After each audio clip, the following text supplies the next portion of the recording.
بسم الله الرحمن الرحيم، والصلاة والسلام على أشرف المرسلين سيدنا محمد سيد الخلق أجمعين. تحياتي ليكم، معاكم المهندس أحمد مصطفى، الشرق الأوسط تطوير الزراعي لإنتاج أشجار البولونيا الاسترالي 001 المسجلة باسم بولونيا الشرق الأوسط 001. بسم الله ما شاء الله، ده شغل طالع، يا ربنا يبارك للحاجة اللي رايحة له. المواصفات زي ما بنتكلم مع حضرات، احنا سنوي بنكبر محيط 20 سنة، سنوي بنكبر محيط 20 سم، وبنبدا نحسبها زي ايه، زي ما انت شايف كده اهوت، سنه 2 3 4 5 6 بنعرف ايه عمر الشجره قد ايه. في نفس الوقت لازم عندنا التربيه تبقى مستقيمه عشان نقدر نطلعها على مصانع الابلكاش تقدر تطلع لنا الروتين. تحياتي ليكم، ربنا وفقنا والحمد لله قدرنا نوصل يبقى عندنا انتاج في مصر.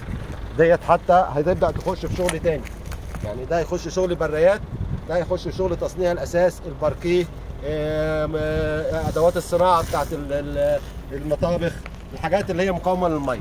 الخشب ده بديه ضمان العمر كله ضد عيوب الميه، بديه ضمان العمر كله ضد عيوب الميه. تاخد القطعه من عندنا، تاخد حته الخشب من عندنا العمر كله، ما تتاثرش بالميه، ولا يجي لها سوسه ولا يجي لها النمل. تتميز منها الخشبه البيضاء اللي فيها العرق الفضي. هنفرجكم على الشغل اللي جاي ان شاء الله.